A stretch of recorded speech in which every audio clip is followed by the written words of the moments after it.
Trends, Challenge, and Innovation. Dan malam hari ini sudah bergabung juga ya dengan kita. Speaker kita di sini udah ada Kak Alvin Sanjaya. Gimana nih Kak Alvin? Hai Kak Alvin, apakah sudah bergabung dengan kita nih? Boleh mungkin on cam nih. Halo, halo Oke, Mbak. di sini. Halo semuanya. Udah muncul nih. Oke, halo gimana Mas hari Rabunya nih? Mantap hujan lagi sih, tapi oke lah. Terus semangat. Recording in Oke, aku progress. juga hujan tahu. Kayaknya lagi musim-musim hujan apa gimana ya teman-teman ya? Iya, Jadi pagi hujan, semisal sorenya pulang hujan lagi. hmm, Jadi hujan-hujanan terus deh. wah, semoga tetap sehat ya teman-teman meskipun kayak mungkin ada yang kehujanan atau mungkin ada yang masih di jalan gitu. Semoga teman-teman bisa tetap menyimak dengan baik materi kita malam hari ini. Dan gitu teman-teman nanti semisal ada putus-putus sinyalnya dari aku atau Kak Alvin boleh banget juga ya berkabar di kolom chat supaya kita tetap memastikan teman-teman bisa menyimak dengan baik, suara kita juga clear gitu. Jadi silahkan kita bisa berkabar aja di kolom chatnya. Gimana Mas Alvin sudah siapkah untuk kita langsung mulai sesi kita malam hari ini? Iya, boleh langsung. Oke, boleh langsung katanya Oke, langsung aja guys. Kita gas ya. Mari kita simak dengan baik pemaparan materi dari Mas Alvin kepada Mas Alvin. Waktu dan layar dipersilahkan.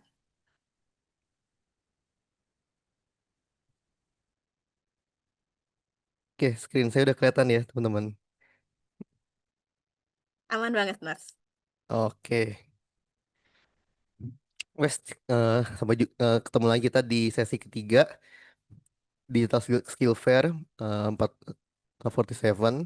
Di sesi malam ini kita akan bahas tentang phishing nih, teman-teman. Kita sedikit-sedikit tentang AI, tapi nanti teman-teman bisa coba juga di akhir ada demo dan teman bisa bikin phishing campaign juga nanti dan mungkin teman-teman bisa bagiin juga ke LinkedIn gitu buat posting. Oke, mungkin ada yang baru pertama join juga di sini. Nama saya Alvin. Saya sekarang sebagai DevSecOps Engineer di salah satu travel company. Oke, saya pribadi udah lumayan lah 5 tahunan di security, udah megang yang macam-macam juga. Tapi sekarang fokusnya ke DevSecOps, jadi lebih megang aplikasi. Oke, next. Nah, topik buat malam ini kita akan bahas tentang phishing ya, teman-teman. Yang pertama, kita bahas dasar-dasar dan psikologinya phishing, lalu teknisnya phishing, dan teknologi di balik phishing. Terakhir, gimana cara kita ada settingan pertahanan, gimana cara kita mencegah atau mengurangi phishing email lah yang masuk ke kita. Dan terakhir, kita akan coba demo phishing campaign. Oke, phishing.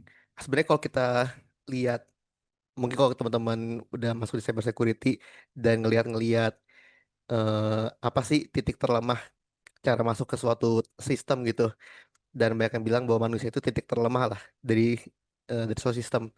Jadi mungkin kita udah nyiapin sistem pertahanan yang luar biasa gitu, ada firewall dan segala macam, tapi perusahaan tersebut atau sistem tersebut bisa dihack tuh gara-gara ada karyawannya yang klik phishing email dan mungkin masukin kredensial dan lain-lain. Jadi cuman gara-gara phishing bisa masuk tuh, eh, attackernya dapat akses pertama atau initial foothold gitu ke sistem eh, internalnya gitu. Nah, apa itu phishing? Nah, phishing ini ibaratnya dia dari kata beneran dari Inggris ya, phishing, kayak mancing gitu. Jadi ada beberapa istilah lah, misalnya umpan nih, ada umpan ya. Misalnya kita kirim email atau pesan palsu atau SMS di mana korbannya itu sebagai ikannya lah yang kita mau pancing. Jadi kira-kira dia dapat atau enggak tuh. Dan si penyerang ini nunggu aja apakah si manusianya tadi, orang tadi, apakah dia akan klik emailnya dan masuk informasi atau enggak gitu. Nah, tujuannya adalah beberapa beberapa bisa dapat kredensial nih. Misalnya email phishingnya itu berisi link yang kalau kita klik ya kita disuruh masukin username password lah. Bisa juga data finansial, kartu kredit, atau juga pas kita klik linknya, eh, browser kita mungkin keinjek virus gitu atau ransomware. Jadi bisa mencuri data sensitif atau menyebarkan software berbahaya lah. Nanti kita bakal coba yang masukin kredensial gitu di belakang. Nah, kenapa phishing ini efektif? Nah, di sini phishing itu ibaratnya dia mencoba menyerang otak manusia gitu. Jadi kalau di sistem dia if else kan. Jadi pasti gitu. Kalau kita masukin apa ya keluarnya apa gitu. Tapi di manusia kita bisa punya emosi lah. Dan emosi itu yang menyebabkan kita bisa ngelakuin sesuatu yang harusnya nggak kita lakuin nih. Padahal kalau kita pikir dua kali, pikir dengan akal sehat, kok tadi saya ngelakuin ini gitu. Ya, kadang-kadang bisa terjadi lah karena emosi. Dan itu yang susah lah buat di patch gitu. Jadi ada aja hal-hal yang bikin kita terbawa emosi dan akhirnya kita ngelakuin sesuatu eh, yang harusnya nggak dilakuin. Dan phishing ini mencoba buat mengeksploitasi itu. Jadi misalnya kayak memberikan urgensi atau ada hal penting yang kita nggak mau hilang, tapi kita disuruh cepet nih buat ngelakuin sesuatu yang diminta gitu. Jadi secara sukarela ya demi cepet-cepet gitu. Akhirnya kita mungkin kasih password atau ngelakuin sesuatu yang disuruh lah. Padahal harusnya nggak dilakuin. Dan banyak banget serangan-serangan cyber ke company segala macam itu datang dari email phishing. Jadi yang klik linknya terus ya nyebar lah dari orang itu. Nah, ini pemicu psikologis apa sih yang dieksploitasi di email phishing gitu. Misalnya pertama urgensi. Misalnya kita punya akun yang penting lah dan ada email nih, akun Anda akan dihapus dalam 2 jam. Kalau nggak mau dihapus, lakukan hal-hal berikut ini. Nah, pas kita lakuin, akun kita malah hilang. Habis itu ada juga fear, takut. Jadi misalnya kita dapat pesan terdeteksi transaksi mencurigakan sebesar 10 juta nih, duit kita hilang nih. Nah, kita disuruh ngecek atau apa dengan link yang dikasih, malah beneran hilang 10 juta. Habis itu otoritas. Bisa aja kita menyamar atau attacker tuh menyamar jadi atasan kita lah atau CEO gitu. Jadi atau manajer kita. Jadi pas dia nyuruh kita ngelakuin sesuatu, oh ini harus dilakuin nih karena dia dari atasan kita gitu. Bisa juga karena keserakahan.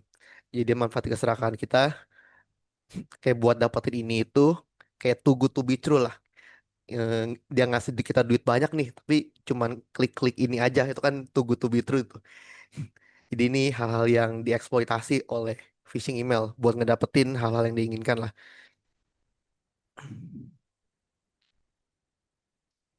Nah, ini jenis-jenis phishing nih. Ini mungkin beberapa lah. Ada mass phishing kayak nyebar jala luas. Jadi berarti coba ngirim email disebar ke ribuan target random ya siapa yang balik ya udah dapat gitu. Jadi nggak terlalu targeted. Atau ada juga spear phishing nih. Dia kirim email menargetkan orang tertentu. Biasanya sih lebih dipakai kalau kita mau ngejebol perusahaan lah. Jadi kita spesifik ke perusahaan tertentu misalnya yang jadi target kita. Terus ya kita coba beberapa orang yang mungkin jadi bisa dimasukin lah dari dia gitu. Nah, jadi kita kirim email yang memang dia bakal klik gitu, yang kira-kira dia tertarik buat ngeklik. Misalnya kok admin keuangan ya kita kirim sesuatu yang berhubungan dengan laporan keuangan gitu. Jadi kemungkinan dikliknya itu lebih tinggi ketimbang kita asal ngirim email phishing. Terus itu juga whaling, ini targetnya adalah CEO gitu. Ya, ya petinggi-petinggi jadi targetnya. Kayak misalnya buat approval eh kayak pengeluaran uang yang gede lah gitu. Biar cepet-cepet dilakuin gitu. Terus ada juga smishing, ini intinya phishing tapi dikirim lewat SMS. Nah, terakhir phishing lewat telepon. Jadi bisa sekarang kayaknya lumayan canggih sih. Dia lumayan bisa meniru suara manusia lah. Jadi pas kita kirim misalnya voice voice note gitu, udah bagus banget lah suara yang digenerate oleh AI ini. Karena dulu AI generated itu suaranya kayak robot kan. Tapi sekarang suaranya itu bener-bener kayak orang gitu yang ngomong. Tinggal kita kasih persona dia mau jadi orang kayak gimana, dia generate suaranya bener-bener bagus gitu. Dia bisa aja kalau dikirim voice note yang di generate itu mungkin bisa aja ketipu gitu. Nah, ini proses phishing ya. Nah, pertama si attacker akan ngasih umpan. Jadi dia akan bikin suatu pesan atau email yang menarik perhatian lah, yang mengeksploitasi psikologis kita gitu. Biar kita dipaksa buat ngeklik atau ngelakuin sesuatu. Nah, baru eh, pasti ada semacam link lah yang kalau diklik akan diarahin ke halamannya dia. Nah, misalnya dalam contoh ini, si attacker itu mau mendapatkan kredensial nih dari targetnya tadi. Jadi dikasih halaman login palsu yang mirip banget sama aslinya dan pas dimasukin datanya, nah data username passwordnya eh, berhasil dicuri oleh attackernya. Ini yang basicnya lah. Nanti kita bakal coba ngelakuin juga. Dan sekalian karena phishing campaign, kita bakal punya statistik lah. Oke, teknisnya phishing. Ini mungkin lebih ke cara identifikasi ya, email itu phishing atau enggak gitu. Hal-hal yang perlu kita lihat lah. Yang lebih, yang menurut saya pribadi sih eh, lebih bener lah kalau buat diliatin ketimbang kalau kita ngeliatin misalnya ada typo, kalau enggak nggak ada namanya atau namanya salah gitu gitulah. Biasanya sih lebih valid kalau kita ngelihat dari sini. Yang pertama, emailnya nih, domain name-nya. Misalnya ada company.com, ada juga evil.domain.com. Jadi biasanya buat kita bikin phishing campaign atau kita mau kirim email phishing, sebisa mungkin eh, kita cari domain atau kita beli domain yang mirip banget dengan company targetnya kita. Contoh misalnya company.com nih. Nah, kita beli domain yang mirip lah. Misalnya M-nya ganti RN gitu. Jadi mirip-mirip kalau orang nggak terlalu perhatiin bisa aja kelewat. Dan namanya disamain IT support sama support juga sama. Jadi depannya persis, semuanya persis kecuali domain yang beda. Karena domain itu yang kita kontrol nanti. Kita bisa ngirim email dari domain tersebut. Contohnya ini microsoft.com, tapi I-nya ganti satu gitu. Nah, kalau contoh yang lain kayak RN. Misalnya eh, Microsoft, tapi M-nya itu ganti RN ke Microsoft nih. Nggak usah ganti RN. Kalau misalnya kita agak meleng liatnya, RN kan bisa mirip-mirip kayak M gitu. Jadi mungkin bisa nembus juga tuh. Ya ada eh, tipe-tipe yang bisa membuat inilah, membuat eh, kita kalau meleng dikit, domainnya bisa salah. Jatuh dieksploitasi. Jadi harus pertama sih domainnya, siapa yang ngirim. Ini yang kita cek pertama. Habis itu tanda email phishing sih. Ini lebih ke pribadi lah, subjektif, bisa bisa diikutin jadi panduan tapi belum tentu benar. Kalau domain lebih valid karena udah pasti di antara pasti benar nggak pasti salah. Tapi kalau ini sifatnya lebih subjektif, misalnya menggunakan kata yang memaksa gitu, kayak urgensi harus dilakukan 1 jam, atau mungkin ada aktivitas mencurigakan, atau mungkin pastiin juga nih kalau kita disuruh klik link tertentu, pastiin juga linknya itu domainnya kita cek juga lah. Kan yang penting domainnya sih. Kalau domainnya itu bener, kemungkinan besar dia bener. Tapi kalau domainnya dia aneh, biasanya sih phishing. Jadi yang paling valid sih buat saya pribadi ngecek domain nih ya. Alamatnya misalnya bangaman.com itu bang apaan gitu. Yuk cek tipe-tipe di domain lah. Karena pas kita buka websitenya itu bisa persis sama dengan yang aslinya. Jadi ini bisa di cloning buat bikin persis. Jadi seakan-akan pas kita klik linknya, kita diarahin dengan tampilan sama persis gitu, dengan tampilan aslinya. Ini merah-merah bisa dibikin hijau lah. Tinggal pasang sertifikat doang. Jadi pasti hijau. Yang penting domainnya nih. Contoh doang nih merah, tapi sebenarnya bisa bikin hijau. Ini sama-sama hijau, cuman domainnya beda dikit gitu. Atau bisa juga URL trick. Jadi domainnya panjang banget gitu. Karena yang paling penting itu bukan subdomain, ini subdomain kan login.bangamun.com terus verification center.io gitu. Yang paling penting sebenarnya bukan subdomainnya, tapi domainnya yang dipunya siapa. Ini kan verification center.io itu yang kita lihat. Kalau yang ini berarti kayak Microsoft m1microsoft.com gitu itu yang kita lihat. Pokoknya paling belakangnya lah verification center.io itu yang kita lihat bener atau enggak gitu. Bukan depannya. Karena depannya itu bisa dimanipulasi lah. Kita bisa bikin apa aja. Tapi yang belakang ini mesti dibeli ini. Ini terdaftar. Dan ada yang ngecek domain ini eh, phishing atau enggak gitu.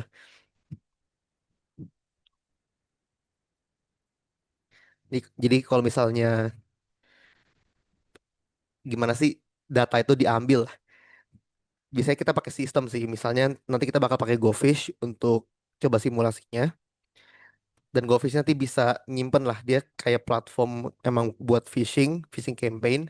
Jadi dia nyediain halaman login yang pas kita klik itu data kesimpan di tempat kita.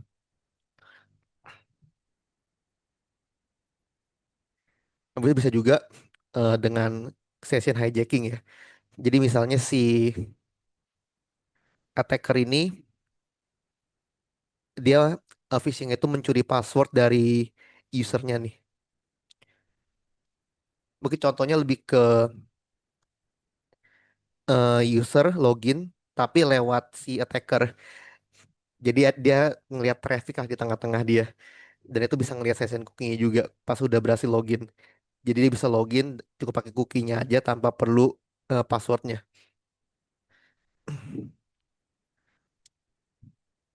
Nah ini phishing kit, contohnya kayak GoFish tadi ya, yang tadi ntar mau kita coba. Jadi sebenarnya kita nggak perlu bikin dari nol untuk bikin suatu phishing campaign, tapi udah ada lah tools-tools di luar sana yang bisa kita pakai. Kalau yang open source bisa pakai GoFish dan pastinya ada yang lain lagi gitu yang bisa ngelakuin phishing. Jadi nggak perlu bangun dari nol, template-nya udah banyak, website palsu juga banyak gitu. Jadi tinggal pakai aja template email segala macam udah disediain. Jadi tinggal install, deploy, kita bisa langsung jalan gitu. Nah, peran AI biasanya sih kita bisa generate message-nya biar lebih mirip lah, biar lebih eh, menarik buat diklik gitu. Ketimbang yang dulu mungkin sering ya mungkin teori-teori mengenali email phishing kayak di phishing campaign training gitu. Ini mungkin udah zaman dulu kali ya belum pakai AI. Karena kalau udah pakai AI, message itu bener-bener bagus banget lah. Dan bisa juga AI udah bikin dia bisa kirim suara atau generate suara yang persis banget lah sama suara atasan kita misalnya. Itu sesuatu yang bisa dilakuin. Nah, gimana caranya kalau kita punya server nih, kita punya email server misalnya, dan kita mau mencegah supaya eh oke, itu nanti bukan. Eh, nah, cara mendeteksi phishing email. Nah, pertama cek domainnya nih. Paling pertama cek ya siapa yang ngirim. Dan yang pertama dicek itu domainnya ya, teman-teman. Karena domain ini pastiin domainnya itu domain yang valid gitu. Jangan walaupun beda dikit, beda satu huruf aja itu beda. Pakai beda tetap beda. Jadi harus bener-bener jeli tuh pas kita lihat eh, siapa yang kirim. Habis itu lihat juga linknya. Kalau bisa dia ada link yang kita disuruh klik, pastiin juga domain itu domain yang kita kenal lah. Kalau misalnya teman-teman ragu, teman-teman kopas domainnya, buka Google, cari aja tuh misalnya phishing report atau apa yang online yang gratisan, masukin aja domainnya. Kalau ada yang nge-report berarti itu bisa nggak bener. Nah kalau dia ada lampiran yang executable lah kayak exe itu jangan jangan dibuka gitu, jangan dijalanin lah. Karena biasanya kalau kita jalanin yang ada komputer kita atau laptop kita diambil alih sama si attackernya. Nah, beberapa hal yang bisa dipakai lagi buat mencegah phishing lah, bukan mencegah sih. Misalnya kalau ada phishing udah kejadian, walaupun dia dapat kredensial kita ya tetap nggak masuk lah, karena dia ada misalnya ada multifactor authentication. Jadi kalau password kita ternyata berhasil diambil, tapi ada pertahanan berikutnya, misalnya butuh OTP buat login. Kalau nggak ada OTP dia nggak bisa login gitu. Habis itu bisa juga kita pakai tools buat ngedeteksi spam. Bisa kayak di Gmail, mungkin ada email-email yang otomatis masuk spam gitu. Jadi udah ada yang ngecek lah. Nah ini kalau kita taruh di server ya teman-teman. Misalnya kita punya email server dan kita mau batasi nih email email email apa yang bisa masuk. Bisa kita bisa nyeting tiga hal ini sih, SPF, DKIM sama DMARC ini. SPF ini ibaratnya eh, misalnya kita punya email server, email kan bakal berdatangan kan ke server-server kita. Nah dia bakal ngecek tuh email source IP dengan domain ini boleh nggak nih valid nggak nih buat ngirim email. Jadi kadang-kadang kalau pas kita bikin phishing campaign bisa aja kita bikin email dengan domain apa aja, tapi nggak valid kan? Karena IP yang dipakai buat ngirim atau email server yang dipakai buat ngirim itu bukan email server domain yang asli. Jadi misalnya saya mau ngirim email sebagai contohnya Microsoft.com itu bisa aja keluar. Cuman di penerima pasti diblok. Karena walaupun saya ngirimnya sebagai Microsoft.com, tapi IP saya buat ngirim beda dari IP Microsoft.com yang biasa. Jadi ketahuan itu bakal bisa diblok lah. Terus itu juga Dekim ibarat tantangan digital. Dia memastikan bahwa email yang dikirim kayak nggak berubah di tengah jalan. Jadi verify signature-nya lah. Terakhir ada di Mark. Di Mark ini diimplementasi di email server. Jadi dia akan ngecek SPF sama Dekimnya ini. Kalau dua-duanya valid, kita bisa bikin rule. Jadi misalnya dua-duanya valid baru masuk ke inbox. Kalau ada yang nggak valid, masuk ke spam. Itu bisa kita setting lah rule-nya. Ini di kontrolnya kita. Nah, nanti yang bakal kita coba simulasi phishing campaign. Intinya nih buat training ya teman-teman atau pelatihan. Kita coba ngelakuin phishing, kita kirim email misalnya ke target-target audiensnya. Habis itu ya sebagai pelatihan lah. Kalau dia klik atau enggak, nanti mungkin kita kasih training gitu. Jadi kita punya statistik nih. Misalnya kalau di sebuah company ngelakuin phishing campaign, ada statistiknya. Berapa banyak email targetnya lah, emailnya terkirim atau enggak. Habis itu berapa banyak orang yang buka emailnya. Terus berapa banyak orang yang klik. Terus berapa banyak orang yang masukin kredensialnya. Itu data-data yang bisa kita dapetin. Jadi anggaplah sebagai phishing bohongan. Kita cuma ngetes karyawan kita apakah dia udah siap atau belum buat menghadapi phishing ini. Nah, tujuan utamanya sebagai edukasi. Jadi kita mengukur sebenarnya karyawan kita bisa atau enggak nih untuk mengenali email phishing gitu. Nah, kenapa kita perlu ngelakuin simulasi supaya tahu nih kita siap berapa besar yang klik, berapa banyak yang terjebak gitu. Jadi kalau misalnya udah angkanya bagus atau mungkin kita mau mengukur seberapa efektif training phishing kita nih. Jadi kita coba phishing campaign dulu, di training baru phishing campaign lagi apa turun gitu angkanya.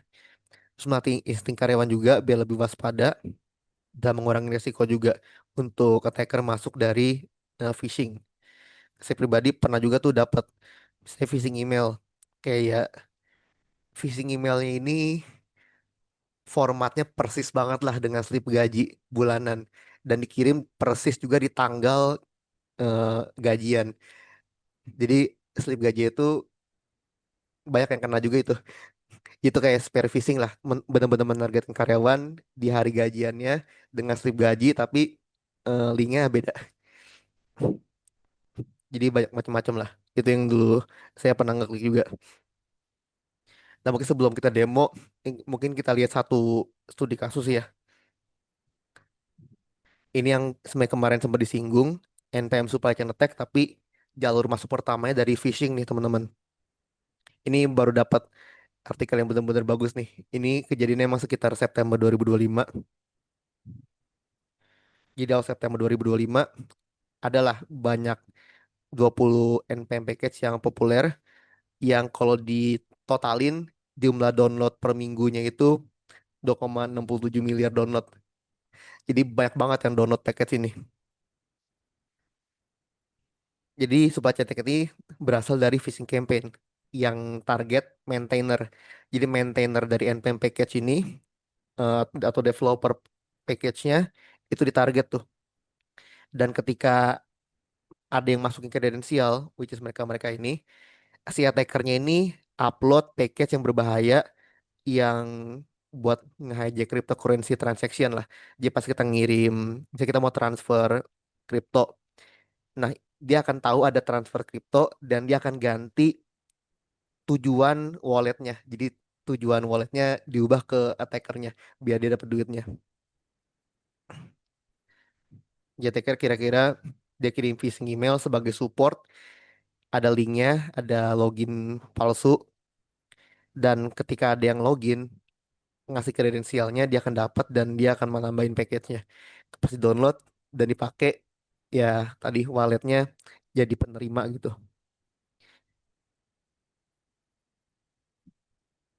Nah, jadi email infrastruktur yang dia pakai bener-bener bagus lah. Bisa dibilang lumayan sangat niat buat kirim emailnya. Jadi kayak pertahanan yang kayak SPF, DKIM, Denmark itu semuanya bener-bener hijau, nggak ada yang salah. Authentication juga bener, semuanya nggak ada yang aneh lah gitu. Dan kontennya juga bener-bener targeted lah. Ntar kita lihat emailnya tuh, bener-bener mirip banget sama emailnya dari NPM. Nah ini package-package yang kena ya. Ini jumlah download per minggunya ratusan juta nih. Jadi kalau nggak cepet ketahuan waktu itu, bisa aja banyak yang kena.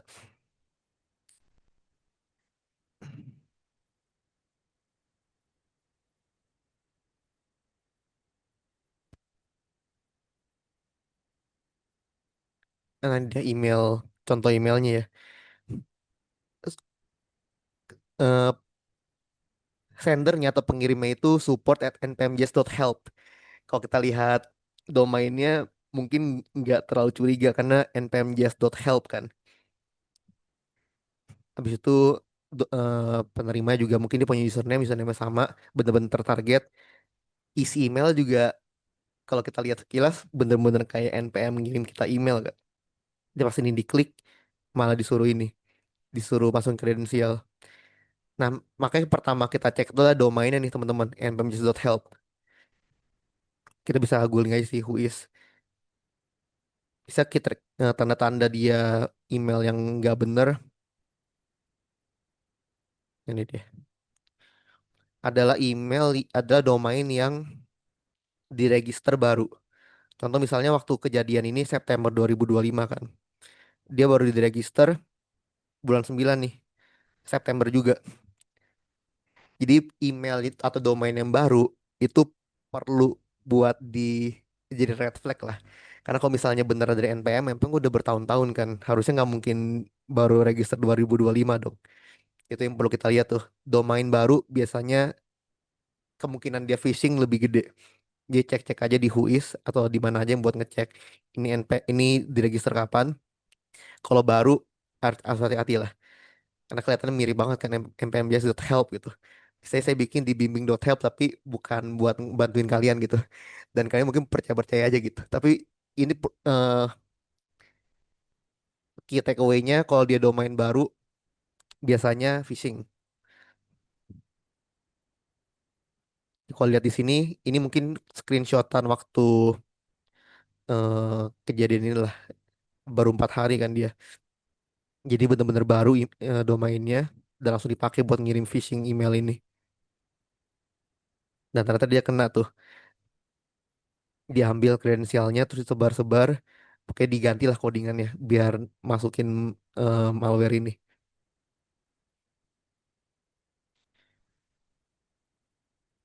Kayak paling itu jadi bener-bener mirip lah. Ya harus hati-hati. Jadi yang paling valid sih dari pengirimnya nih, pastiin pengirimnya bener. Itu yang paling valid ketimbang kita ngecek apakah ada tipu atau enggak, karena nggak bakal ada. Ini kalau kita lihat kontennya bener-bener sangat sangat terlihat asli lah bisa dibilang. Jadi yang paling red flag adalah pengirimnya. Harus ngecek pengirimnya siapa. Jadi bisa dia nggak pakai angka nih kayak contoh di PPT tadi Microsoft pakai M1, I-nya ganti angka satu. Bisa aja dia pakai domain yang pendek dan mirip banget lah kayak gini, kayak support gitu. Tapi sebenarnya salah. Jadi hati-hatilah dengan domain-domain yang baru dan domain yang kayak beda dengan aslinya gitu.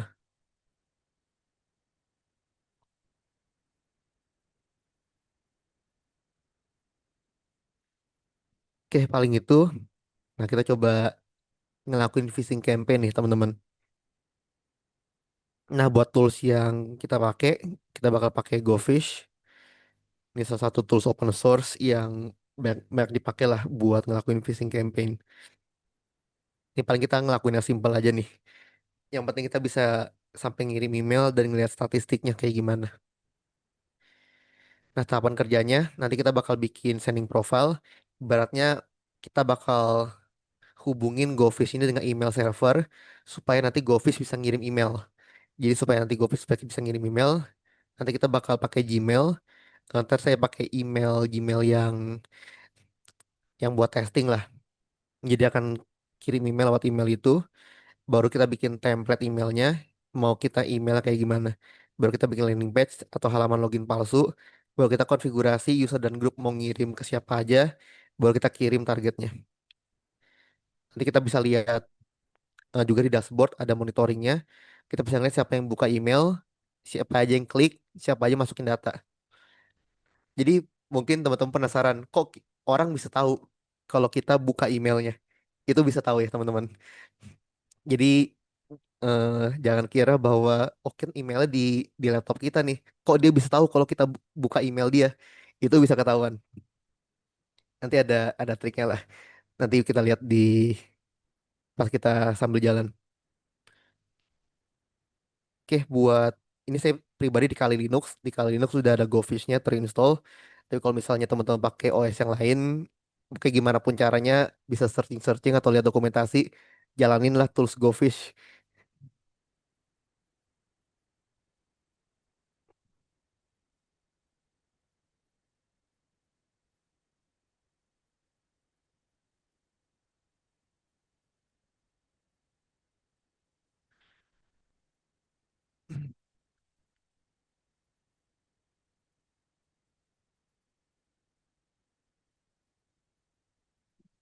Oke, pertama kali sih dia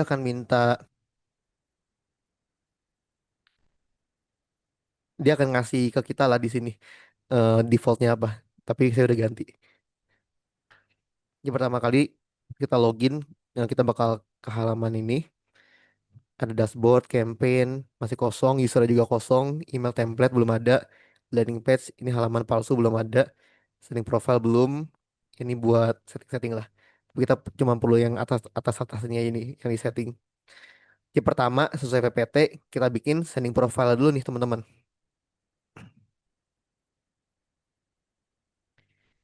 Ibaratnya kalau kita lihat, kita butuh informasi buat email server ya. Jadi kita mau ngirim emailnya, source email dari siapa, terus email servernya di mana, sama username password nih, kayak buat kita login login emailnya lah.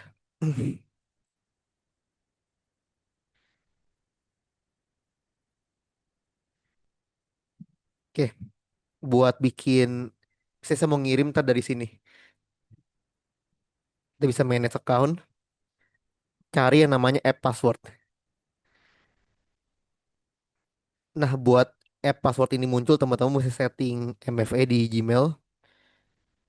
Hmm, apa ya?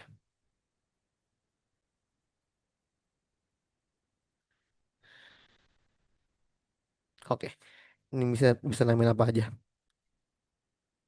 Nah, ini yang penting. Ini yang nanti dimasukin ke GoFish.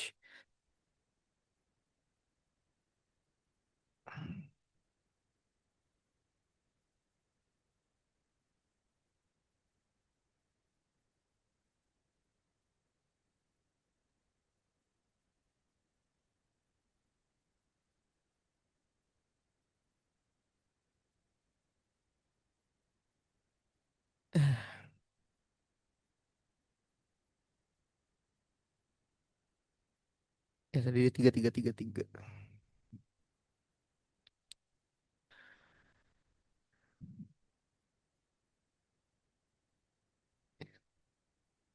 Oh iya, TPS.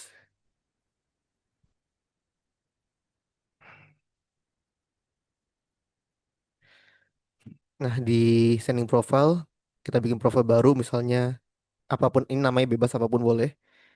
Email source-nya bisa pakai email yang dipakai lah, email testing. Nah, hostnya karena kita pakai Gmail, pastiin kita pakai data punya Gmail juga. Nah, di sini hostnya smtp.gmail.com port 587. Username sama kayak emailnya. Passwordnya itu password. Jadi ini copy persis. Termasuk spasi-spasinya. Nah, kalau mau cek konfigurasinya udah bener atau enggak, kita bisa kirim tes email. Bisa kita mau kirim saya ke sini deh. Saya ada email, anggaplah sebagai target lah. Email testing juga.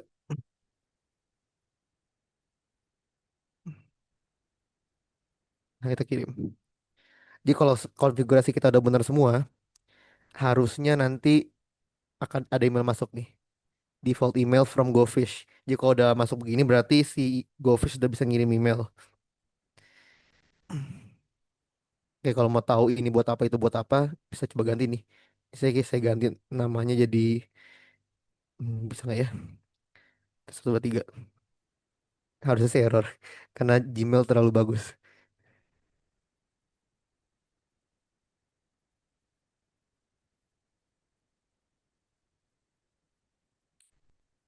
Oke, Gmail terlalu bagus.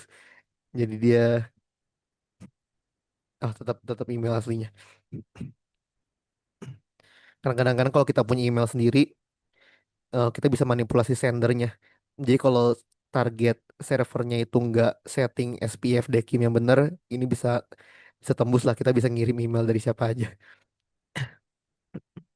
Oke, kalau udah oke, kita udah masuk emailnya berarti konfigurasi udah bener, tinggal di save aja. Jadi dia bakal kirim email lewat email server ini. Nah, berikutnya kita bikin landing page-nya. Ini halaman login palsu. Nah, teman-teman bisa kalau dipakai Linux ya, dia ada template login page di sini.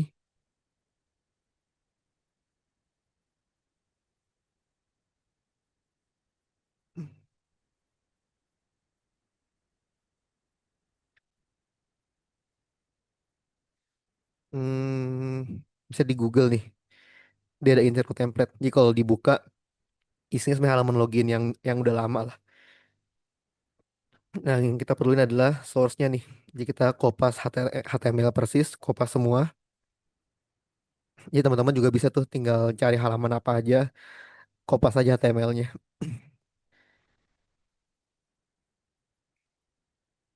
Habis itu kita bikin landing page baru, bisa namanya Google Login.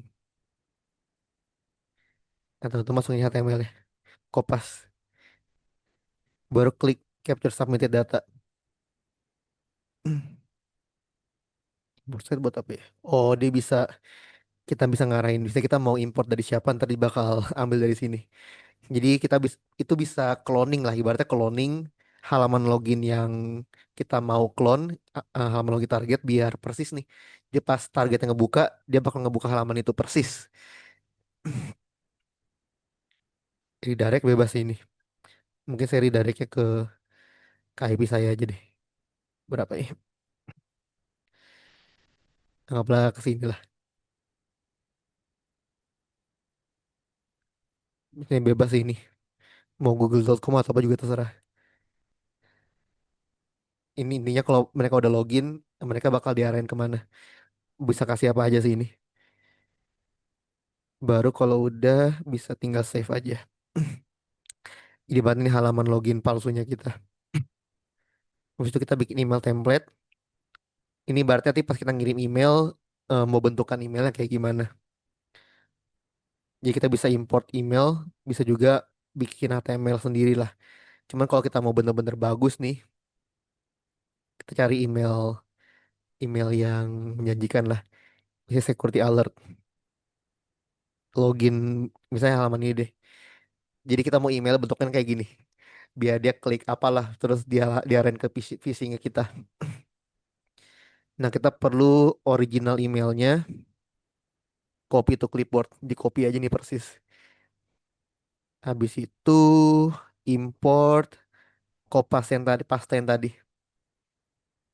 Baru ini pasti dicentang. Jadi ada link, dia akan ngarahin linknya ke landing page kita, ke import.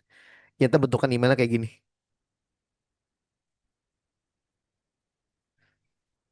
Ini harus diganti email. Mungkin ke emailnya dia lah, ke email targetnya. Bisa jadi parameter kan. Kalau, nah ini yang menarik.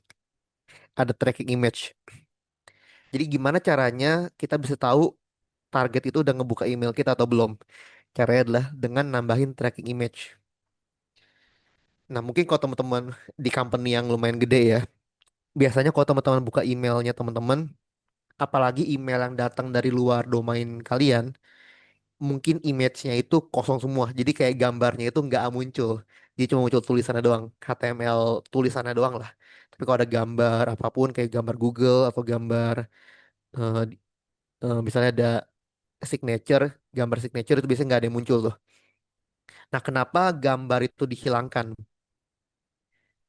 Nah, karena ketika kita buka email yang ada gambarnya, gambar itu sebenarnya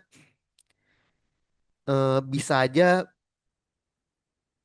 ngambil dari suatu website. Contoh gambar ini, gambar Google logonya.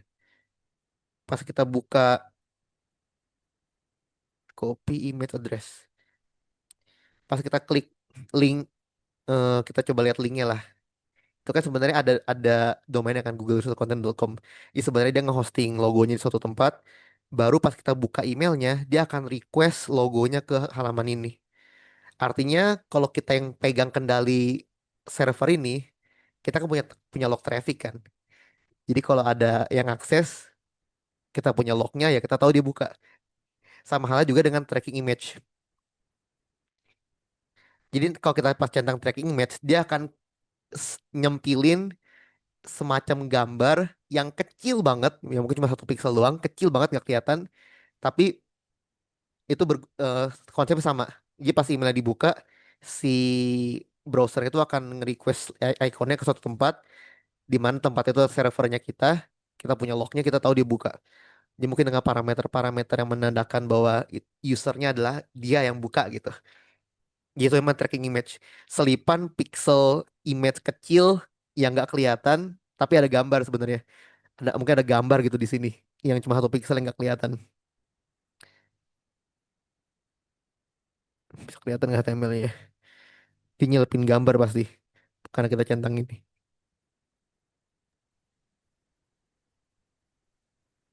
Oh, kita bisa envelope sender.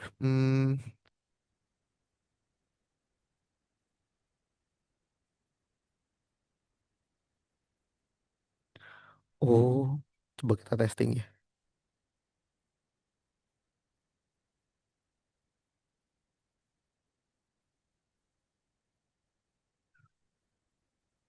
Harusnya sih kalau email servernya kayak Gmail, ini nggak bakal, ini sih nggak bakal berguna.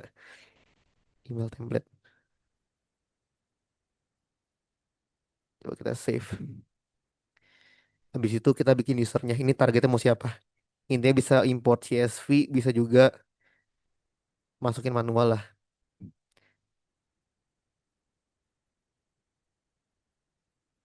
Ini targetnya. Misalnya ini sebagai contoh, satu target aja kita save. Habis itu kita bikin campaign kita. Jadi udah jadi, kita udah setting email servernya, kita udah setting halaman palsunya, email buat dikirim udah disetting, targetnya udah disetting. Terakhir kita bikin campaignnya. Misalnya namanya test campaign. Email template pilih, template tadi, landing page juga pilih, URL. Harusnya sih kalau di hosting di internet di public, teman-teman masukin domainnya teman-teman. Tapi kalau enggak, kalau di lokal bisa pakai IP lokalnya aja. Oke, Mas, sorry banget aku potong gitu. Pastinya masih seru ya teman-teman, tapi Aduh, waktu kita kayaknya udah mepet banget nih. Kita mungkin bakalan eksplorasi lebih lanjut di sesi berikutnya atau mungkin di kesempatan berikutnya kali ya teman-teman. Dan semisal teman-teman mungkin mau tanya-tanya juga nanti boleh connect aja sama Mas Alvin juga. Boleh kan Mas kita misal connect, saling connect juga untuk nanti bisa ngobrol-ngobrol di luar sesi ini. oke lah. Ini paling sekedar ini aja ya. Kita buka emailnya, tapi datang nggak Mm-mm, jelas. boleh. Nah, kita bakal tahu bahwa emailnya itu kebuka. Jadi dia udah campaign created. Kita tunggu tuh cepet nih. Kita kan udah buka emailnya kan. Dia bakal tahu emailnya dikirim. Kita udah buka. Bisa kita klik sesuatu lah.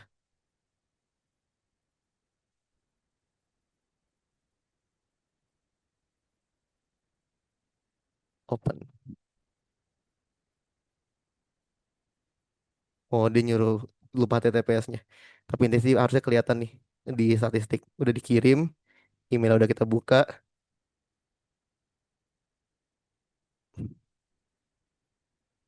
Oh, ada yang salah berarti di settingan ininya campaignnya. Kira-kira ini ya teman-teman. Jadi kita bakal di share statistiknya tuh, siapa udah dibuka atau belum. Tapi tadi yang salah domainnya. Harusnya saya kasih HTTPS tadi. Atau mungkin ada portnya juga yang lupa. Ya kira-kira itulah. Nanti setelah itu bisa kelihatan semua statistiknya. Bahkan kalau dia masuk kredensial, bakal kelihatan juga kredensialnya apa. Oke, paling itu sih teman-teman. Oke, Oke, saya Kak. kembalikan ke Thank moderator. you, Mas Alvin. Dan untuk penugasannya nanti akan seperti apa, Mas? Boleh di-spill kah? Oke, paling bikin yang sama kayak gini lah. Pakai GoFish. Tapi kampanye Oh, tadi diatur lah. oke, jadi nanti teman-teman karena ini masih ada yang belum clear banget gitu ya, nanti teman-teman boleh coba sendiri gitu, boleh dimanfaatin aja sumber-sumber yang lain juga untuk bisa dapat atau menyelesaikan tugas ini ya teman-teman gitu. Dan thank you banget teman-teman dan karena waktu kita sudah mau habis juga ya teman-teman, jadi mungkin ini menutup sesi kita di breakout room-nya. Selanjutnya kita bakalan join lagi di main room untuk dapat sesi berikutnya teman-teman. Jadi silahkan bisa kita langsung mulai aja kali ya balik lagi ke breakout room, ke main roomnya maksud aku. Dan tugasnya itu tentang ini ya teman-teman. Jadi teman-teman bisa coba-coba juga untuk bikin link phishing kayak yang ditunjukin sama Mas Alvin tadi dan pakai GoFish juga teman-teman seperti itu. Batas waktunya nanti boleh diinfo sama admin yang ada di grup ya teman-teman. Jadi pastiin teman-teman bisa cek-cek aja paling sampai semingguan ini gitu. Jadi teman-teman bisa tanyain aja semisal ada detail yang perlu ditanyain terkait dengan tugasnya. Thank you banget ya Mas untuk sesi kita malam hari ini sudah berbagi insight bareng kita. Dan semoga next kita bisa ketemu lagi Mas Alvin. Sekali lagi terima kasih.